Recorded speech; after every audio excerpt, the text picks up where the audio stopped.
Welcome, everyone. I'll point out at this moment that the meeting and the presentation is being recorded, so if you would like to turn your cameras off, this might be the time to do that. So again, thank you for coming today. Welcome, everyone, to this year's keynote address to mark Latin American Heritage Month. I'm Dr. Monica Leone, Chair of the Department of Spanish and Latin American Studies and the Department of Fine Arts, and my colleagues and I are very happy to have you join us. Before we begin, we would like to acknowledge that we are living and working to sustain ourselves on the traditional territory of the neutral Anishinaabe and Haudenosaunee peoples. The University of Waterloo is situated on the Haldimand Tract, the land promised to the Six Nations that includes 6 miles on each side of the Grand River. October is Latin American Heritage Month, and it is a time to recognize the Latin American immigrants and their communities who play and have played a key role in the social, economic, political, and cultural fabric of Canada. In recognition of the significant contribution to Canadian life, Parliament designated the month of October as Latin American Heritage Month in 2018. This is an occasion to honor the contributions and share the achievements of Latin Americans in Canada, but it is also an opportunity to explore the shared legacy of colonialism in both Canada and Latin America, to reflect on the common challenges posed by coloniality today, and to foster productive inter-American dialogues for reciprocal solidarity. Today's keynote address will be given by Dr. Madelaine Cahuas, and it will explore how Black, Indigenous, and Brown Latinx diasporic youth are negotiating, reimagining, and cultivating a sense of place and belonging in Toronto. Engaging with the creative work of local Kichwa artist and filmmaker Samay Arcentales Cajas and her ongoing research on Latinx community organizing, Dr. Cahuas demonstrates how Latinx youth navigate a fraught urban landscape in a way that is unsettling. Latinx people can be heard exposing and challenging how racial colonial violence and intersecting power structures shape their everyday lives and the urban spaces that they inhabit. They can also be heard refusing normative claims to space and belonging in relation to the City of Toronto, the Canadian nation-state, and the Latin American community, effectively critiquing the exclusions intrinsic to these formations. These unsettling Latinx senses of place also reveal different ways of being in place and belonging that are premised in relationships of care, mutual support, and solidarity, and which hold important lessons for working towards decolonial futures. I now extend a warm welcome to our speaker, Dr. Madelaine Cahuas. Dr. Cahuas is Assistant Professor in the Department of Geography, Environment, and Society at the University of Minnesota. She is a Latina feminist geographer from Toronto and studies Latinx urban politics, placemaking, and activism. Her work has been published in various journals, including Antipode, a radical journal of geography, environment and planning, and studies in social justice. She is also the co-founder of the Latinx Geography Specialty Group of the American Association of Geographers, and she's here with us today. Thank you so much for joining us. We've been so looking forward to this.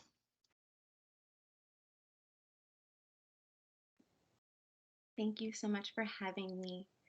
I'm just going to share my slides here.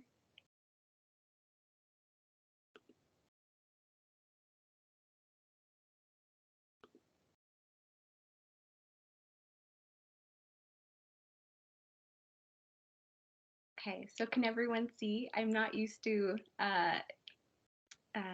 Microsoft Teams. Yes, So double we check. can. Okay, You perfect. can see it just fine. Amazing. Okay, so hello everyone and good afternoon. I want to extend my sincerest thanks to the Department of Spanish and Latin American Studies, especially Professors Monica Leone, Jorge Castañeda Ochoa, and Anik Bilodeau for inviting me to share my work with you all today. I want to begin by acknowledging that I'm an employee at the University of Minnesota, an institution made possible through land taken from the Dakota people and by capital acquired through chattel slavery. So in this lesser known history, in the mid 1800s, the governor of South Carolina, William Aiken, infused money into the university he acquired through his indigo plantation that allowed it to stay afloat during a financially rocky period. The Dakota and other indigenous peoples, along with African American communities here in the Twin Cities, continue to have a deep relationship to this place and collectively engage in struggles for social justice, abolition, and decolonization that we have seen resurge, especially in the wake of the murder of George Floyd by Minneapolis police in the spring of 2020. Earlier this month, 1,500 service workers voted overwhelmingly to authorize a strike at the University of Minnesota to demand a livable wage and better working conditions. Many of these workers belong to communities of color and report not being able to afford basic living expenses, all the while the university has seen a 20% increase in revenue in the last 3 years. This week, a tentative agreement has been reached and the strike has been called off for now. So I state all this to make visible these fraught racial histories and presence of my workplace and consider what this means for the research that I do and how.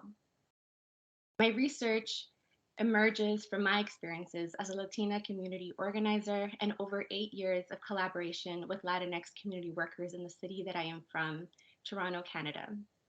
I use Latinx as a gender neutral term to refer to people of Latin American descent and to also honor the ways in which the people that I am in conversation with choose to identify.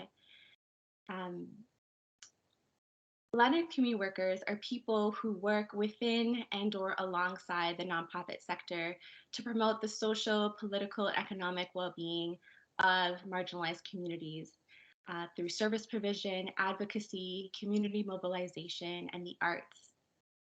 So Latinx community workers encompass a wide range of roles from including but not only social service workers, child and youth workers, housing support workers, counselors, project coordinators, program volunteers, community educators, artists, and grassroots activists struggling around issues of anti-racist schooling, immigrant rights, gender equity, and environmental justice.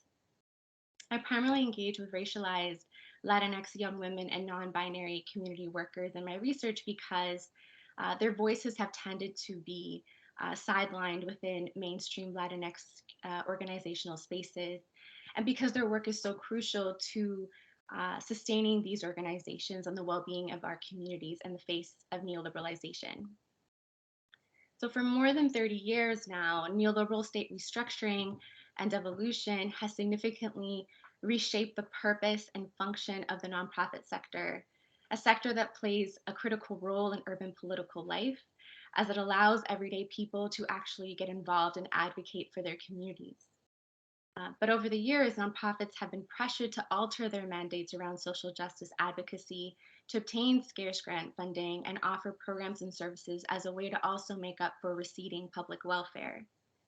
Immigrant and Latinx serving nonprofits in Toronto have been especially hit hard by these changes, leading to intra-community competition for funding and shifting organizational agendas to appear more palatable to white, state, and private funders and political actors. From my own observations and conversations with 38 Latinx community workers over the years, what this looks like in the day-to-day is mainstream Latinx nonprofit organizations and leaders refusing to speak out on anti-Black police violence to not compromise funding opportunities and even partnerships with the Toronto Police, or being silent on issues of homelessness to not appear quote unquote difficult and using grant money to fund business oriented initiatives and exclusionary cultural events like Hispanic Heritage Month that privilege Spanish ancestry instead of directing resources to marginalized Black, Indigenous, and Brown Latinx youth. So what I want to lay out over the course of this talk is how Latinx community workers are navigating this fraught and complex urban political landscape of the nonprofit sector and city in their pursuit of social justice. I argue that Latinx community workers cultivate and exercise a sense of place and praxis that is unsettling. So a little human geography lesson here. For us human geographers, a sense of place just broadly refers to how one thinks about, feels, and relates to place and belonging. We all have a sense of place. It is where we know from. Toronto is where I know from. I know from my Theo's apartment in Scarborough, the one with honey-colored parquet floors we made our playground. I know from my Thea's kitchen table in Mississauga, the smell of freshly cooked rice, my immigrant family stories. I know from all the bus routes that take you in and out of Northwest Toronto, the name of every subway station from Kipling to Kennedy, Union to Downsview. I know from Lawrence Avenue and its hidden murals. bike rides down Marley, crossing Little Jamaica into Little Italy and Kensington Market. I know from Baldwin Street, Augusta, long summer days of how can I help you, the smell of raw fish, bleach ground coffee, and oil in my hair and in my skin. I know from my dad's store before the gentrification. I know from being la nieta de la señora Susana de la Esperanza Baja, Huaral, Peru, the only place on earth people know my last name and say it in all its fullness. I know from my family's chacra, a plot of land won through an unfinished revolution. I know from living in contradictions, the joy and heartbreak of being in community and doing community work. Thinking about our sense of place is important because it is deeply connected with our politics and our ways of being in the world. In other words, our sense of place is deeply connected to praxis, or how one puts their ideas and politics into practice. So when I say an unsettling sense of place and praxis, I'm referring to the ways Latinx community workers expose how intersecting power structures like settler colonialism, white supremacy, neoliberal capitalism, and heteropatriarchy shape their everyday lives and the places they inhabit. Through an unsettling sense of place and praxis, Latinx community workers refuse normative claims to space and belonging in relation to the city of Toronto, the Canadian nation state, Latinidad, and by Latinidad, I'm referring to Latinx identities and communities. And what they're doing is critiquing exclusions intrinsic to these formations. So Latinx community workers do not want any tokenistic recognition or inclusion from the city of Toronto or the Canadian state. They don't want to be good neoliberal settler subjects or citizens, nor do they want to simply ascribe to the boundaries of a respectable, whitened, and heteropatriarchal Latinidad that they see reproduced in mainstream cultural settings. Instead, they seek different ways of belonging through the creation of alternative spaces premised in relationships of care, mutual support, and solidarity that hold important lessons for working towards alternative decolonial futures that foreground and uplift Black, Indigenous, and queer lives. So I illustrate this argument through two key stories. First, I want to share the story of Poder, a Latinx intersectional feminist nonprofit organization in Toronto that was formerly known as Mujer, or Woman in Spanish, and the kind of unsettling work they have been doing over the last 8 years. And the second story I want to share is the production of the short documentary series, Will You Listen? Latinx Voices in Tkaronto by Samay Arcentales Cajas, who is a Kichwa filmmaker, projection mapper, and digital artist based in Toronto. Before I get into these stories, I want to contextualize a little bit the city of Toronto and its significance to understanding Latinx struggles for social justice. So Toronto is the fourth largest city in North America after Mexico City, New York, and Los Angeles, but it's really thought of as a place where Latinx people exist. It is also a city of immense contradictions. Toronto prides itself on being Canada's most diverse city and arguably the most diverse city in the world, with a population of nearly 3 million, 6 million if you include the broader metro area, where the population is over 50% of the population identifies as a visible minority, and nearly half of the people are migrants. So half the people were not born in Canada. Yet, according to a recent United Way report, racialized or non-white Torontonians make 52 cents for every dollar a white Torontonian makes. So Toronto is indeed diverse, but also deeply unequal, with a widening racial income gap that is worsened by processes of gentrification and escalating housing costs. So I'm not sure if anyone here is keeping track, but the average price of a single detached house now in the city of Toronto is $2 million. So these racial inequities may not be surprising if one remembers that Toronto is indeed a settler colonial city that was formed through the seizure of Indigenous lands. Yet, as Indigenous scholars Glenn Coulthard, Leanne Simpson remind us, Toronto remains an Indigenous place. It is located on the traditional territories of the Wendat, the Huron, Anishinaabe, Haudenosaunee, and the Mississaugas of the New Credit First Nation, who continue to live in reciprocal relationship to each other, the land, and the waterways. Toronto has also been an important site for Indigenous resurgence movements like Idle No More, who brought to the forefront the realities of ongoing settler colonialism in Canada. So I state all this to make it clear that when Latin American migrants arrived to Toronto, they arrived to a racially fraught, colonized, contradictory, and contested urban landscape. Latinx people are one of the fastest growing ethnic groups in Toronto. They number about 3% of the population. They began arriving in the 1960s from numerous countries across the region, coinciding with major political crises in Latin America. Sociologist Fernando Mata discusses that there's 5 key migration periods, and one of the first was the Andean migration of the late 1960s, early 70s, with migrants largely from Peru and Ecuador looking for economic opportunities. Early 70s, mid 70s, we see the coup migration, where political exiles and refugees from southern cone countries like Chile and Argentina were fleeing right wing dictatorships. Then in the mid 1980s to early 1990s, we see greater migration from Central America, where refugees largely from El Salvador and Guatemala are fleeing state sanctioned violence and civil war. Then, with changes in immigration policy in the 1990s and 2000s, we see migration from Mexico and across the region more broadly, also under the skilled immigrant category. So again, I state all this background to kind of illustrate how the Latinx diaspora in Toronto is extremely diverse in terms of country of origin, class, race, context of migration, political affiliation. At the same time, as a group, Latinx people face serious social and economic inequalities, like being overrepresented in low-wage jobs, or youth facing higher rates of not completing high school.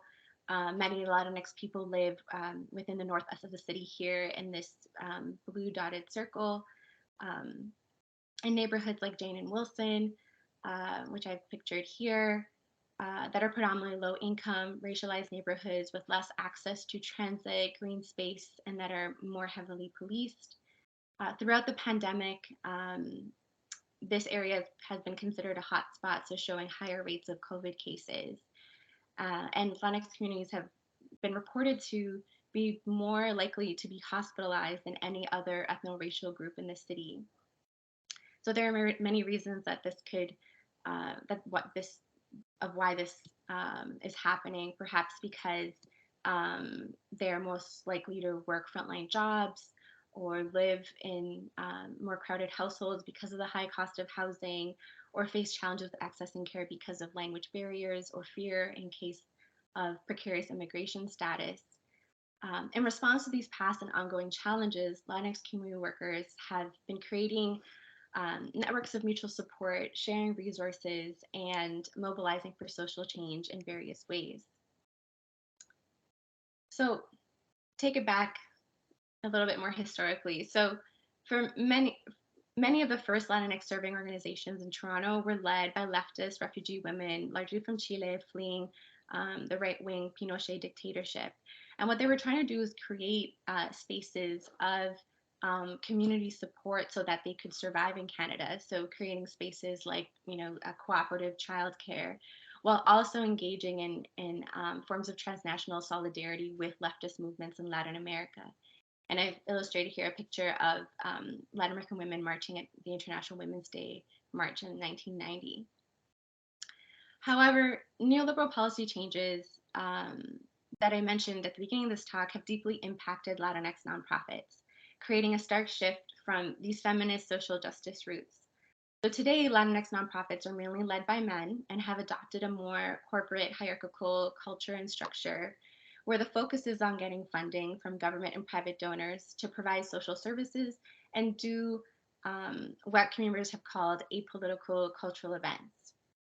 So this dynamic is epitomized in this photo, where you can see Oscar Vigil, who's executive director of the Hispanic, I don't know, you can't really see my cursor here. he's at the back here, who is the executive director of the Hispanic Canadian Heritage Council, which is a key nonprofit in the city. And he's toasting to the left here, Pablo Rodriguez, who's the Minister of Canadian Heritage and Multiculturalism. So I'm not sure if anyone recalls, said back in 2018 that systemic racism did not exist in Canada, comments he later walked back. And they're seen here with Toronto Mayor John Tory. And they're here toasting at a highly contested Hispanic Heritage Month event in 2018. So it was contested because community members felt that this event was more about showcasing culture in a tokenistic way for a white audience, where these funds could have been better used to address different kinds of inequities or challenges that Latinx youth are facing. The event was by invite only, so it wasn't really open or accessible to the general public. Criticisms were also raised of, the naming of the event and the privileging of European Spanish heritage at the expense of Black, Indigenous, and non-European experiences. Community members were also protesting this event because of its lack of transparency around how it was created and the lack of meaningful consultation and accountability to the broader community. So over the last 10 years, I've seen these kinds of power dynamics play out firsthand through my involvement with Latinx nonprofits and community organizations in Toronto. But I've also seen how Latinx community workers find ways to navigate these challenges and how they narratives. So this can especially be seen in the work of Mujer, now Poder organizers, who use an unsettling sense of place and praxis to expose oppression and build intentional spaces of care, creativity, solidarity, and belonging among marginalized community members.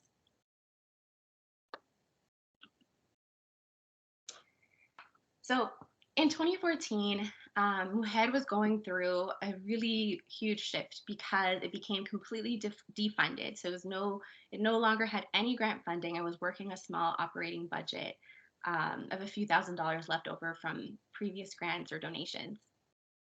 Staff were no longer able to be employed, and many of the previous 9 board members had left.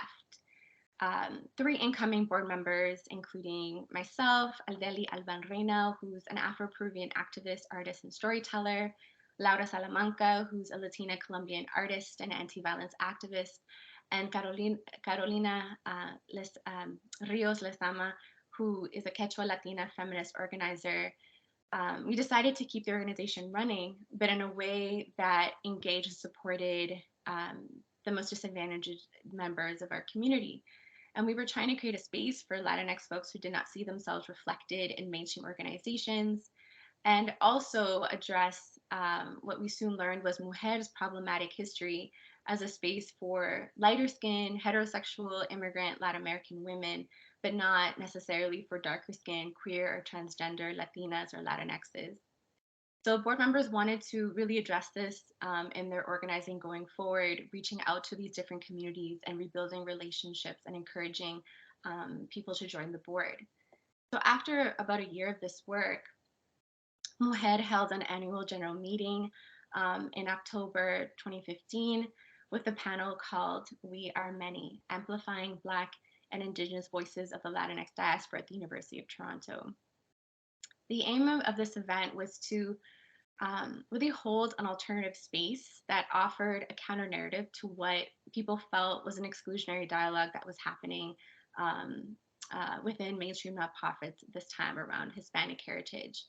And also to take some time and space to honor the contributions of Black, Indigenous, Brown, and queer Latinx local activists, educators, and artists who formed the panel. And so these panelists discussed how they experienced and challenged oppression in their daily work, whether in schools and sexual assault centers, in the music industry. Award-winning Afro-Indigenous YU artist Lido Pimienta, which you can see right here in the purple shirt, and who also now has her own show on CBC, if anyone's checked it out. She sang a verse from her song Al Unisono, explaining how the song, and I quote, is a shared narrative of North and South America and how colonization was disguised as Christopher Columbus discovering America. Pimienta went on to share how white supremacy manifested in her schooling experiences in Colombia and how she turns to music to talk about colonization, how it's impacted her, her family, her community, and the power of music to tell different stories. And she says, and I quote here, "What do I do to communicate these things? It's with music and telling stories in a humorous way so that this painful narrative that we all carry somehow gets shared." As Pimienta and the other panelists told their stories, they invited attendees to share their own struggles and ideas for making change. People raised their hands and openly commented that this was the first time that they felt reflected in a Latinx community event. In this moment, Latinx community workers were unsettling, intersecting power structures that shaped their lives and the spaces they lived, while also reimagining what community building among Latinx people could look like.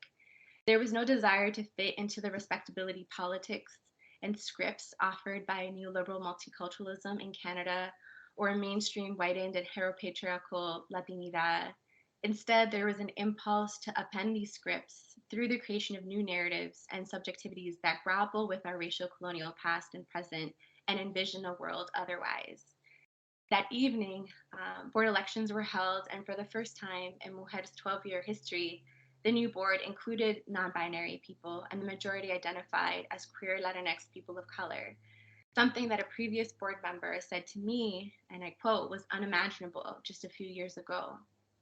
So, in this way, Mujer organizers, drawing on an unsettling sense of place and praxis, were remaking the organization itself, allowing for a new set of possibilities to emerge.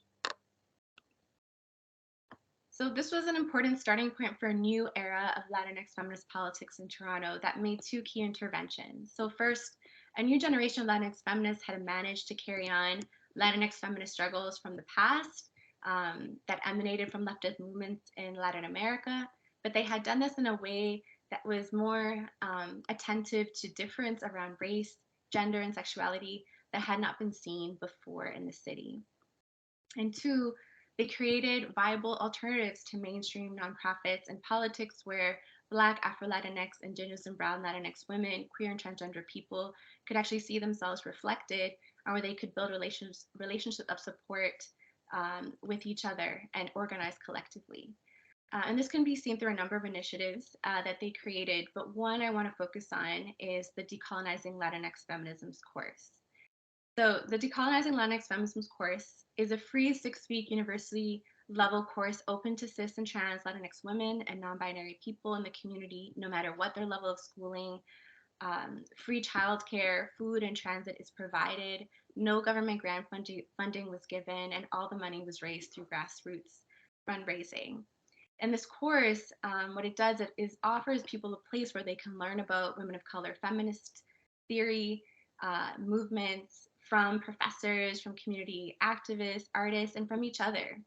And during the 2015 iteration of this course, and also the 2016 here that I'm pointing out, we read the works of Chicana, Afro-Latina, and Indigenous women writers, queer and trans Latinx authors across the Americas, North and South. We critically reflected on our roles and relationships to settler colonialism in Toronto and Canada, and imagined together what a decolonial future could look like. So here are some pictures I have here of the 2016 portion of the iteration of the course. And I just want to emphasize how it's become an important hub for Latinx feminist political education in the city.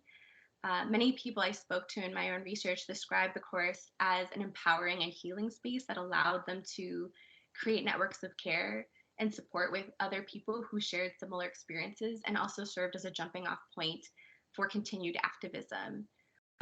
For example, one participant who I called Tanya said to me in an interview, and I quote here, the course was healing. It did a lot of healing for myself. It helped me immensely in my own affirmations of my identity as an Afro-Latina. It made me feel more self-assured in affirming my own identity and reflecting back on how these Eurocentric images and these representations of whiteness all around me had actually affected me, and that I had internalized hate and racism to myself. Look at these women that are having the same experiences. We just fed off of each other's power. We just grew, and those experiences, they will be with me for the rest of my life. So the formation of the course shows how Latinx community workers nurture and exercise an unsettling sense of place and praxis, in the sense that they're creating an alternative educational and political space where people could collectively learn about um, power, power structures, and begin to unpack and critique them, while also offering a space for joy, for community, for healing. So it's these kinds of spaces that are so important for Latinx community workers and others who don't see themselves reflected in mainstream nonprofit spaces or other spaces in the city. And they're crucial to promoting the well-being of community workers and sustaining activism over the long term. They're also really important in cultivating the next generation of community workers and activists. So in this sense, they serve as catalysts for future social justice struggles. For example, Andrea Vasquez Jimenez, who's pictured here to the left on the mic, she's an Afro-Latina Colombian activist and abolitionist who participated in the Decolonizing Feminist course and went on to be a leader in the movement for police-free schools in Toronto. In 2017, Andrea, along with other Black activists and organizations in the city, successfully eliminated the school police program in Toronto public schools. This was a monumental win to begin redirecting funding from policing to other much needed resources like um, social workers, more teachers, and programs. Andrea continues to organize through an organization she founded called Policing Free Schools. And the aim of this organization is to get every school across Canada to fully divest from all forms of policing. In 2018, Mujer voted to change its name to Poder Afro y Aviala Fuerza Feminista to disrupt the binary and the singular woman of Mujer and be more reflective of its membership and mandate that works to create spaces that center trans, queer, Afro-Latinx, and Indigenous individuals in the Latinx diaspora. And so here, a picture to the left is a photo of Poder members at the Trans March in Toronto. Poder has also worked to create more spaces for queer Latinx families and allies through parenting groups, as well as initiatives that engage our moms, our tias, and abuelas, and elders in the community around questions of indigeneity, race, and settler colonialism. And one particular program is called Tales from the South, or Cuentos del Sur, which was done collaboratively with the Working Women's Center in Toronto. And so some of the participants of that program are pictured here to the right. The COVID-19 pandemic greatly disrupted the work of Poder. But I'm very excited to announce or share that they're relaunching the Decolonizing Latinx or Latine Feminisms course, which is actually starting this week. And they're also in the process of recruiting board members. So if anyone is interested, please look them up on Facebook and Instagram.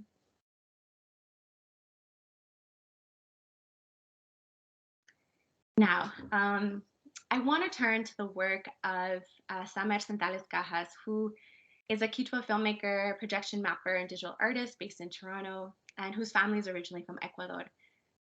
She's a longtime community arts educator and activist participating in movements for migrant justice and also Indigenous self-determination in Ontario. In 2016, Samay created a documentary film series called, or a documentary film series made up of 5 short films, approximately 10 minutes each, called Will You Listen? Latinx Voices in Tkaronto. And the series stands out as a significant visual documentation and archive of Latinx urban life in Canada, where such few artistic productions exist. Each of the films featured a Latinx person reflecting on their relationship to a particular place in the city of Toronto and telling a story about that place. Samay was interested in exploring how Latinx people make sense of who and where they are and what that can tell us about how Latinx life is lived in Toronto, or how it could be lived differently in this inequitable city built on stolen Indigenous land. So by taking up Samay Arcentales Cajas' invitation to listen, and I would also add to watch closely, I see and hear Latinx people voicing an unsettling sense of place and praxis. So while I can't discuss all the videos, I want to focus in on two films, Rio's story and Lisette's story. And I'm going to do my best to share the clips, hopefully without any technological interruptions. So, Rio's story. The first film, and Will You Listen, is Rio's story, which features Rio, who is standing in the Church Wellesley Village, also known as the Gay Village, in downtown Toronto. In the background behind Rio, we can see a colorful mural painted on a brown brick building where rainbow flags are visibly displayed. As Rio walks, the camera moves, following them, and reveals this ever shifting landscape made up of pedestrians quickly making their way, moving cars, buses, old storefronts and walk ups, fading high rise apartments, and the shiny glass of new condo buildings, trendy novelty stores, and restaurants. This is a gentrifying neighborhood.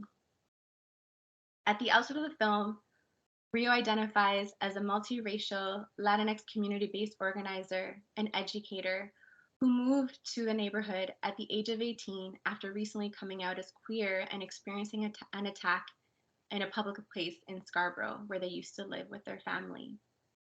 So in 2005, they headed to the village hoping to find safety and community. But upon arriving, they realized it was not the place they imagined it to be. In the film, Rio says, and it was very, very different than what I had expected. Initially coming to this neighborhood, I saw so much harassment from police than I thought I was going to see. Harassment of street involved people and young people in the street, just an incredible amount of gentrification.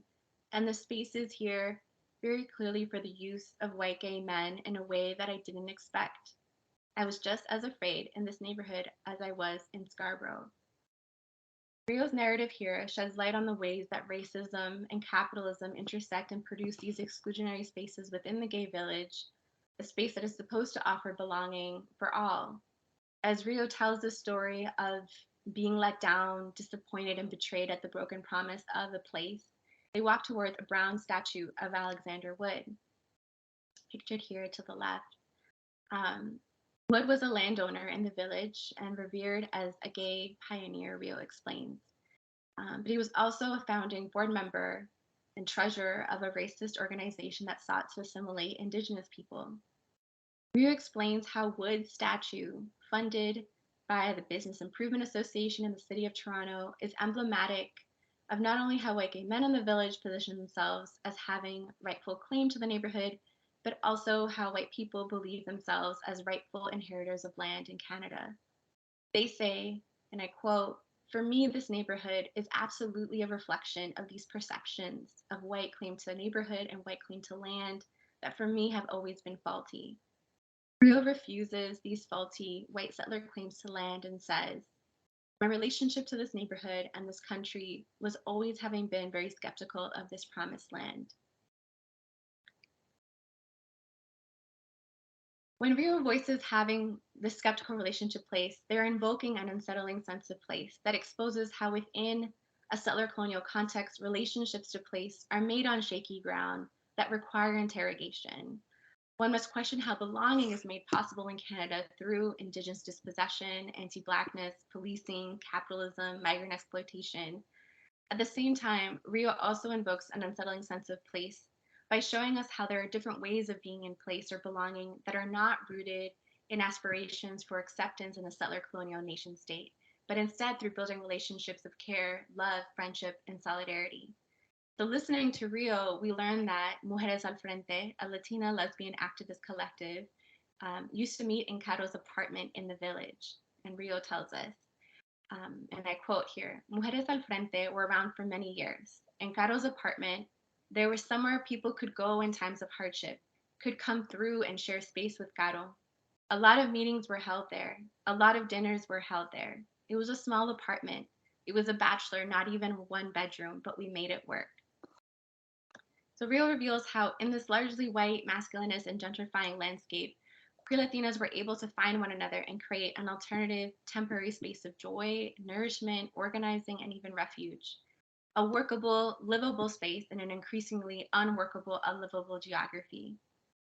And so now I just want to quickly share the last part of Rio's video here.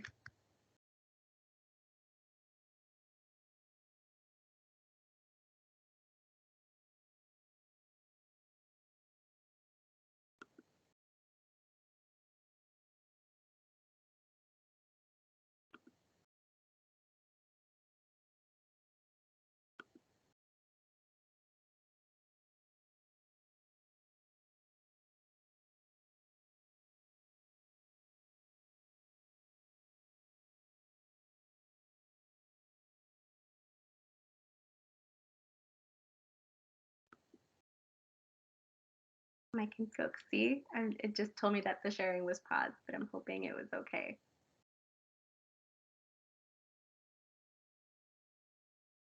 Yes, we can see the image. I think you can start to play the video.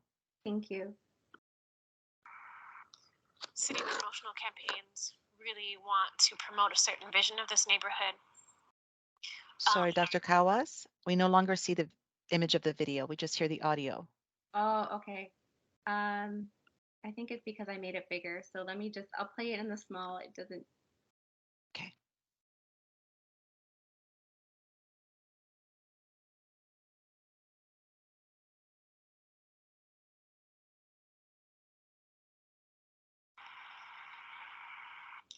City promotional campaigns really want to promote a certain vision of this neighborhood that doesn't necessarily involve queer people of color, doesn't involve people, doesn't involve sex workers, doesn't involve disabled people, and one that completely erases the histories of racism and colonialism and extraction in this neighborhood. But I feel like queer people of color, specifically through community building and through community arts, are creating alternative spaces of belonging for themselves. Yeah, I see all the time these sort of communities of care and communities of more like meaningful and sustainable inclusion of ourselves, regardless of the ways that the city's tried to remove us and always call it something else. You know, the city has always managed to try and police us out of this neighborhood, push us out, and always say that it's in the name of progress. It's in the name of development. It's in the name of safety. But regardless of the ways that those things are being washed over and people attempt to push us out, we're not really going away. You know, we've claimed and created spaces that are sustainable over decades, and it's a really beautiful thing.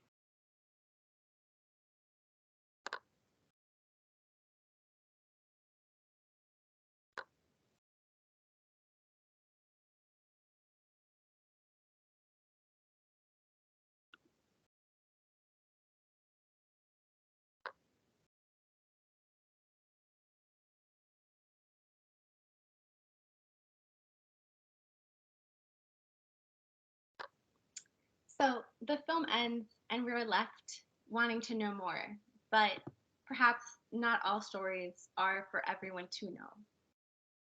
Through the video, Rio has shared enough, and it's up to the audience to imagine and create what happens next. You know, what are the kinds of spaces that we want to create in the city going forward?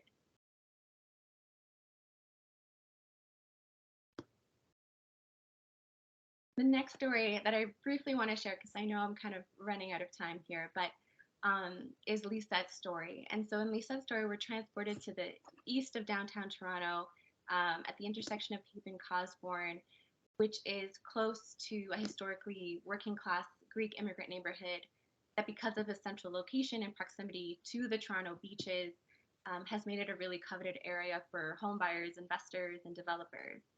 And when the film begins, Lisette identifies themselves as a queer Quechua Bolivian American Latinx. And they brought us to a low-rise apartment building where they tell us their maternal clan used to live. And as Lisette speaks, they unravel this complicated narrative about the ways that transnational, Indigenous, and Latinx families carve out a life across settler colonial contexts. We learned that Lisette grew up between Toronto and New York, between grandmother, mother, and extended family. The camera follows Lisette as they walk in front of this apartment building and continue their story of this place.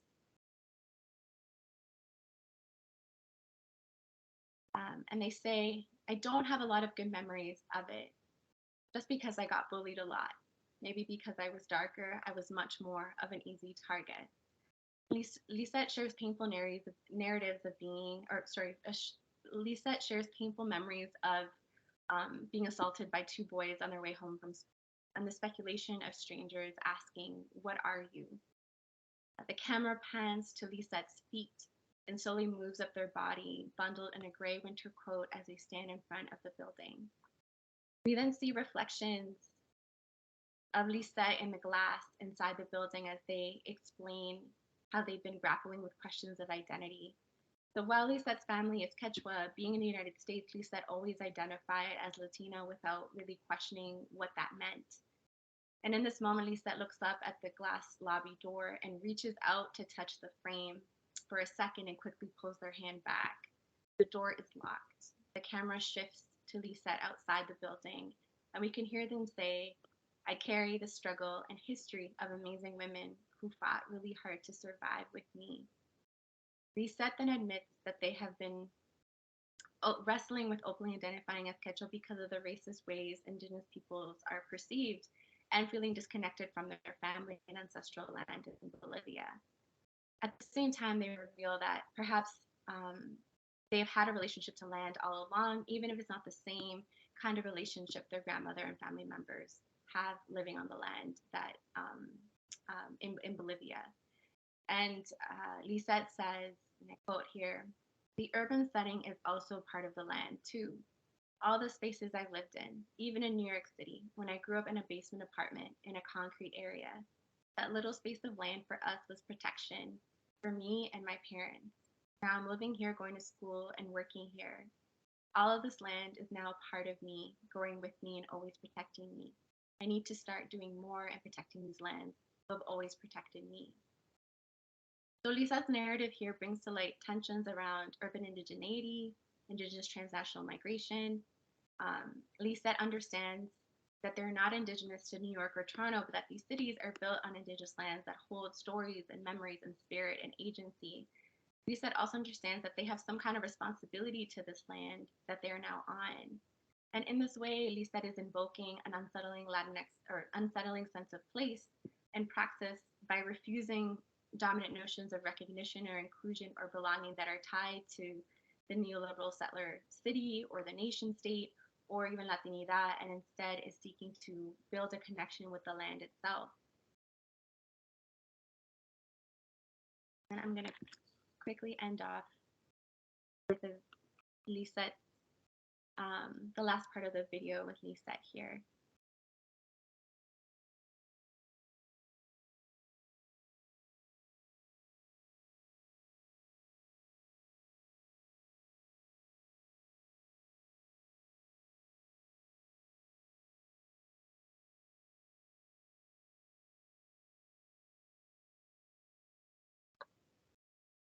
Always protected me. So, yeah. So we're always going to leave something of ourselves here. We create memory and spaces for ourselves no matter where we go. And I think that's a powerful thing for us to do and honor in the future for our younger folks, because they're learning still.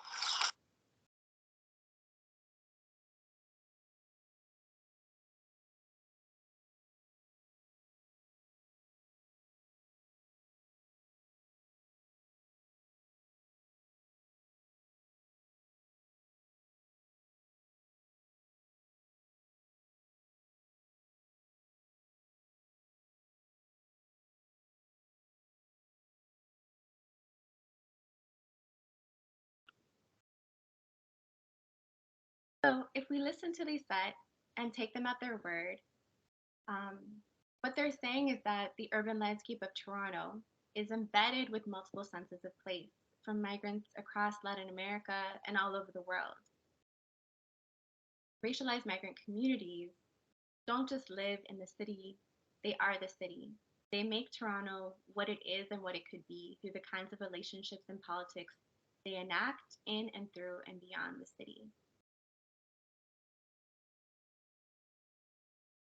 So, what lessons do Latinx community workers and youth teach us about working towards alternative and decolonial futures? So, looking back to the stories of Poder and Samay Arcentales Cajas' documentary series, Will You Listen? We can hear how Latinx people are nurturing and invoking an unsettling sense of place and praxis that exposes how intersecting power structures shape their everyday lives and the places they inhabit. But you can also hear how they're refusing normative claims to space and belonging in relation to the city of Toronto, the Canadian nation state, and Latinidad. We can see this in Mujeres AGM and panel, the We Are Many panel, or the ways that Rio in the film calls out the statue of Alexander Wood in the gay village, or the ways that Lisette seeks out a reciprocal relationship to the land.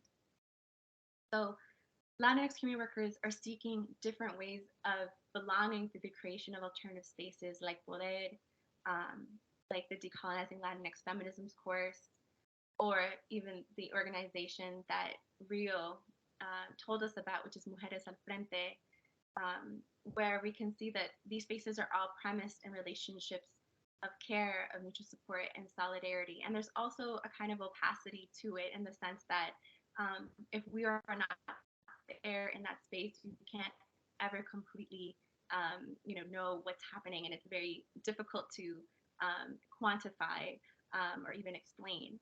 And so through the series that Samay creates, she's showing us how there's always something else happening in the everyday urban landscapes we move through that are not easily captured by a survey or by a map. So the stories of Will You Listen and the stories of Poder are showing us how people are forming and finding ways to resist by gathering, by caring for each other, by organizing, but they don't offer a prescriptive formula for anyone to follow. The audience, or like the whoever is witnessing, right, is moved to find their own ways of being and belonging in the city. So I will just end it there. Thank you all so much for listening, and I'm happy to take questions. Thank you very much, Dr. Cahuas. I'll open the floor now for questions and comments from the audience.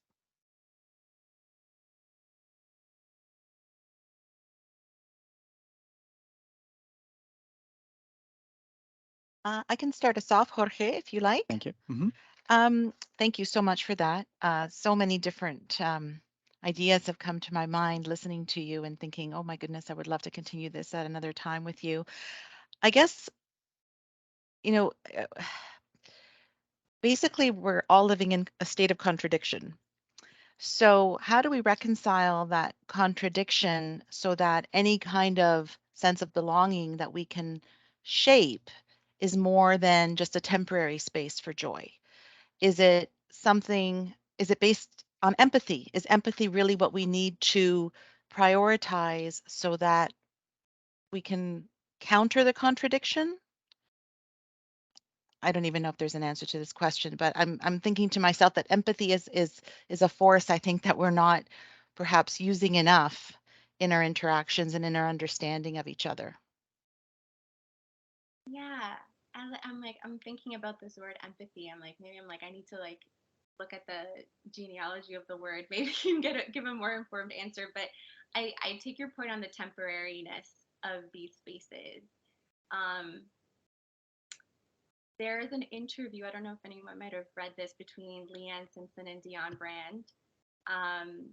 Dion Brand is renowned Caribbean Trinidadian poet based in Toronto, and it was the theme of the interview was about temporary spaces of joy and belonging.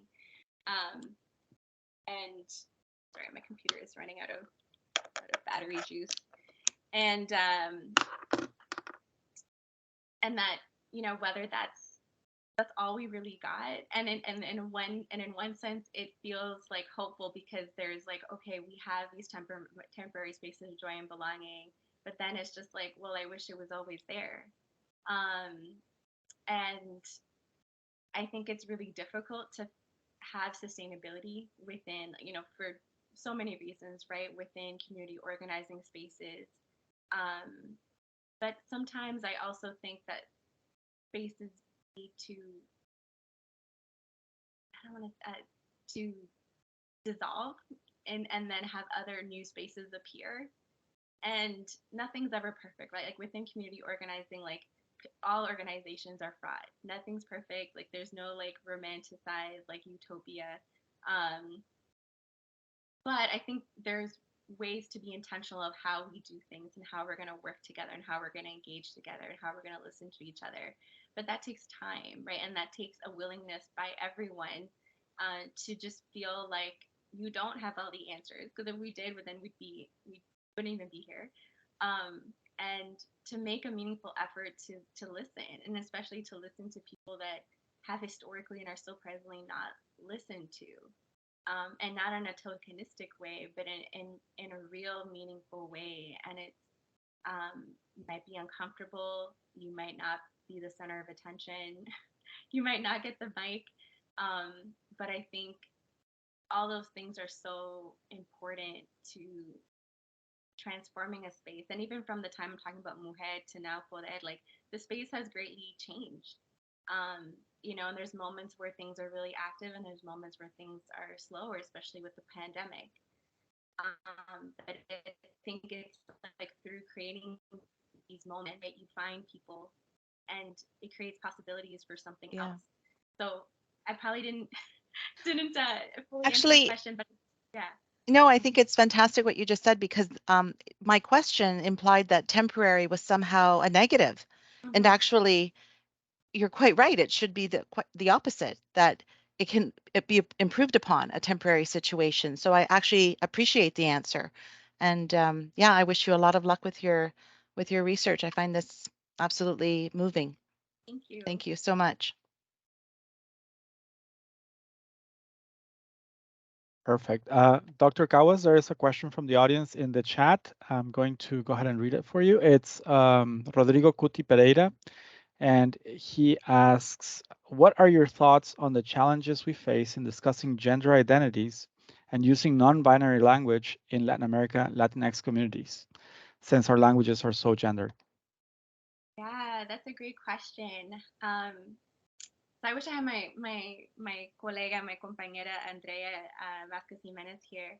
So what I learned from Andrea, because she was also doing a lot of solidarity work around the Colombian elections that recently happened, and you know, I know the term Latinx has become like controversial, or it always has kind of been controversial, because some critiques, right? Like it's important to recognize that it emerged from, you know, queer, gender non-conforming, trans, you know, people of Latin American descent, right?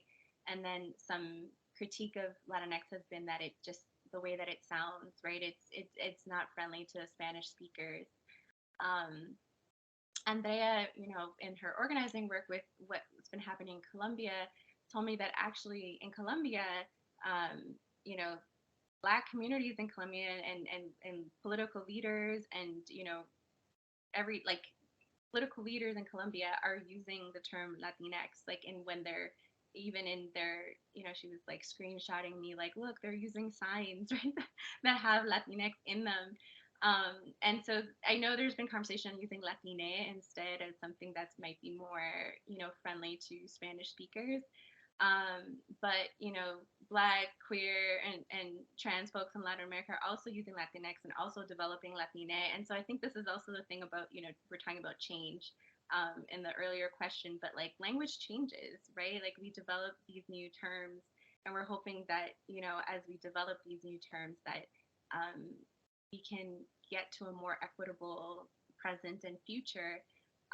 So I think maybe, yeah, in terms of the challenges we face in our language, you know, maybe in like 10 years from now, I can't anticipate what's going to happen, but maybe, the young people will start saying Latin, like using the e for everything, right? I've noticed with the kind of literature that Poder puts out in their social media, like they're using the e now more than the x, right? Which also it might be connected to the people that are leading the board now, right? And the kinds of politics and how they're shifting. And so I don't think anything is impossible.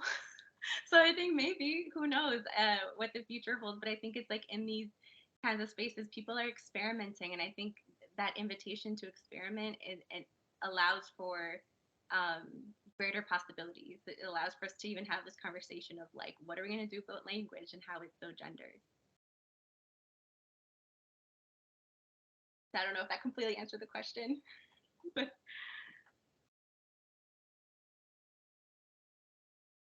Okay, thank you very much. Rodrigo, if you have a follow-up question, you can go ahead. Okay, good, excellent. All right, so we have another question from Nancy Worth. Go ahead. Madelaine, thanks very much for that. You can one screen here. I really appreciated your work. The version I saw, but many years ago, I think is now out in the Antipode paper on community work and the sort of, not the pros and cons, but the sort of the opportunities and potential harms. And I wonder if you see any connection to your research now on sense of place and the connection between labor and community work and artistic work, and how essentially how labor fits into your thinking on sense of place.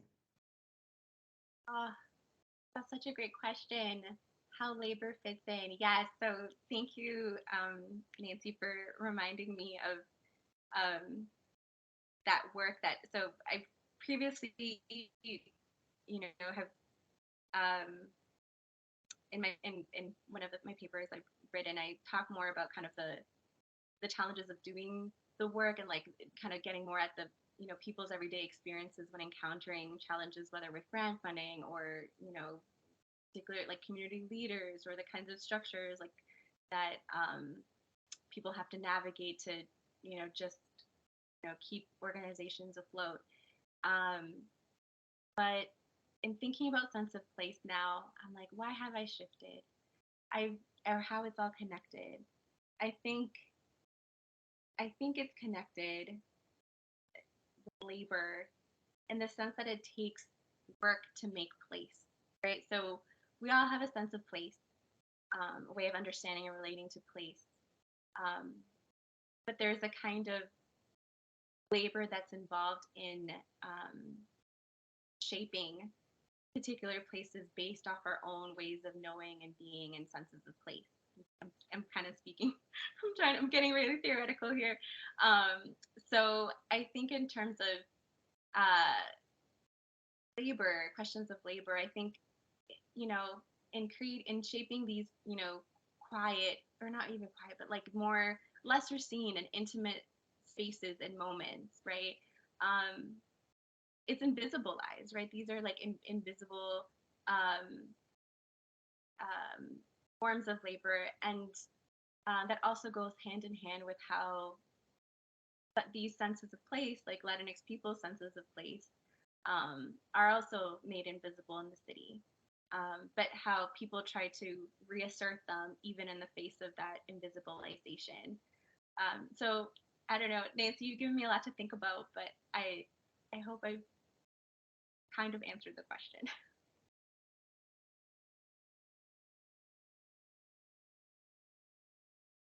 Thank you. Yes. Okay. Excellent. Is there someone else that would like to share their thoughts with Dr. Cahuas?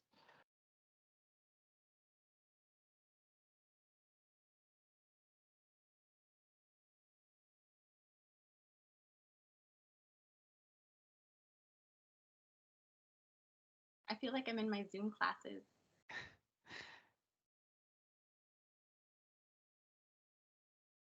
I also wanted to clarify, in case, I don't know if there are no questions, a question I've gotten before, I have that picture of kind of Latinx politics then and now, and I kind of take a jab at the Hispanic Canadian Heritage Council. I'm not trying to denigrate, the work that, that Latinx like these more mainstream Latinx nonprofits are doing. I think what the broader or like the more like structural part of that is just like the need to or the want to be seen and included and fit within the nation is so strong, right?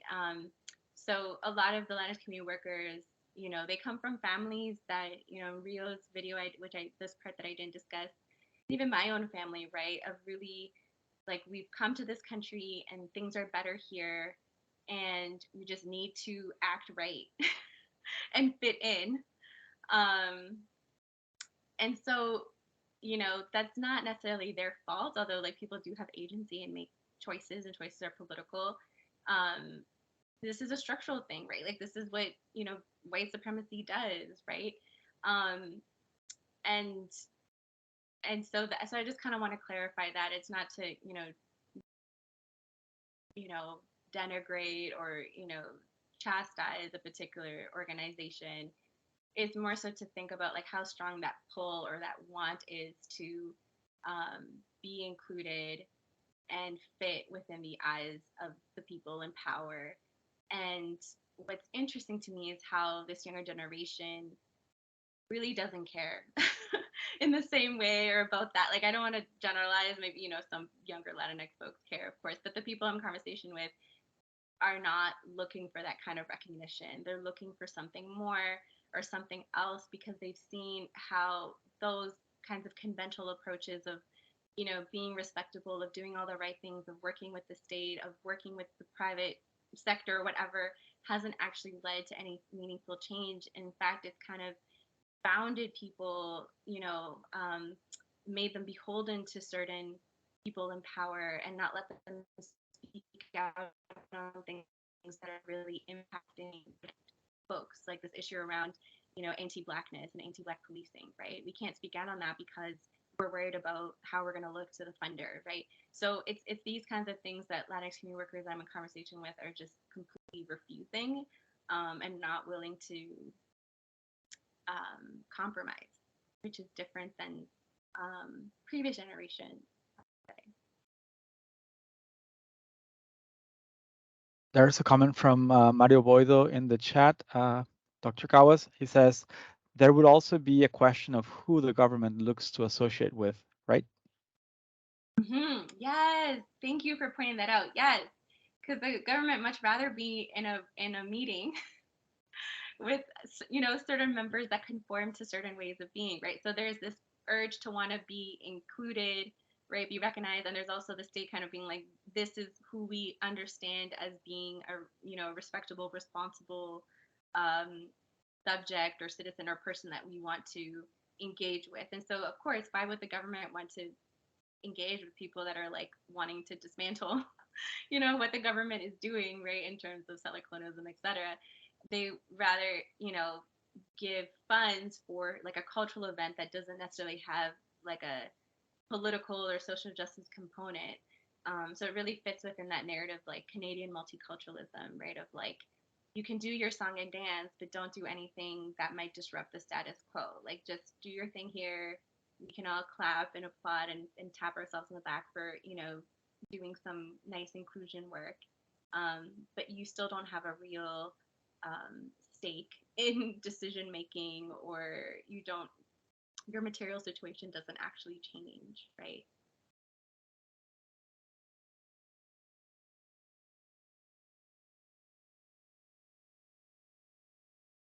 Okay, Dr. Cahuas, there's another comment from the audience in the chat. Is from Yesenia Guerrero.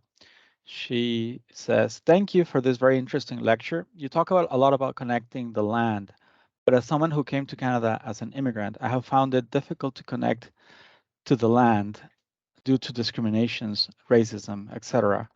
Why do you think it is important to build that connection to the land? Yeah, that's a great point. So going back to Lisette's video, right, the video about Lisette that Samay created, what they're kind of getting at is their own kind of fraught relationships with land as a migrant, a diasporic person themselves. You know, their family is originally from Bolivia, and they kind of moved through like New York and Toronto. And what Latinx community workers that I'm, you know, in conversation with, also including Samay, is understanding the land that we're on, right? And so it's like, yes, people face discrimination here in Canada or the United States, but we face it in a because it's intertwined with white supremacy, settler colonialism, anti-blackness, and all these other, you know, intersecting oppressions. So let me just go back here. So the first thing is that there's been this conversation about you know, how do we be in solidarity with Indigenous struggles in Toronto, in Canada more broadly, in the United States? And something that Boded has been, you know, really adamant about is engaging with Indigenous communities in the city. You know, we've invited Indigenous facilitators, like for the Decolonizing Latinx Feminism course, for example. And so getting understanding of the land we're on, what's happened here, and now, like, how do we fit into this, right? How are ways and where we feel discriminated against, where we are discriminated against, how might we perpetuate harm to Indigenous peoples, right?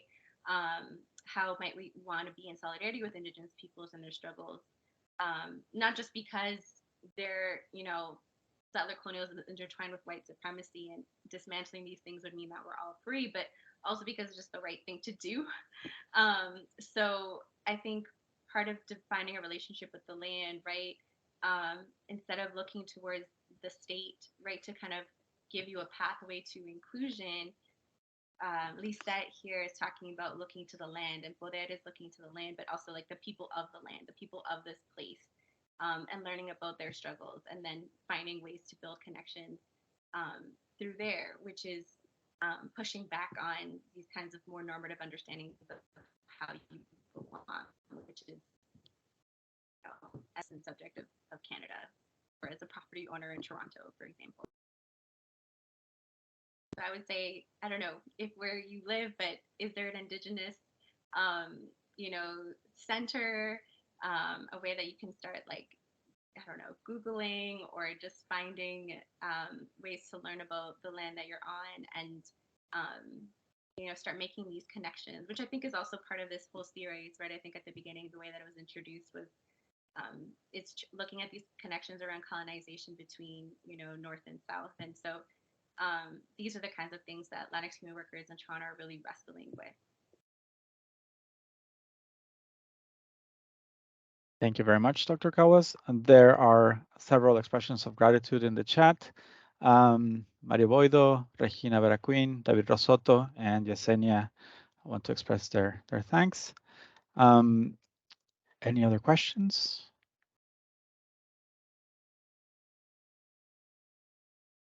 Dr. Leone? Thank you, Jorge. On behalf of all of my colleagues and our guests here today, we want to extend a really profound thank you, Dr. Cahuas, for sharing your work with us, for meeting with us early to get all of the technical arrangements in place, and just for giving us so much to think about. And as my colleague Regina points out, to act upon. I think that's really the key here, is that you've given us a lot to think about and work on. So thank you so much. Continued success to you, and we hope to be able to collaborate again. Thank you so much. It was really an honor to be invited back to my home province, even though it's virtual, to share about this work. And thank you all for listening. Thank you. Take care. Thank you, everybody. Thank you, everyone, for attending. To learn more about Dr. Cahuas's research, please go ahead and have a look in the chat. We are sharing some links to her work, and this information will also be shared by email with all of the attendees. Thank you so much. Thank you.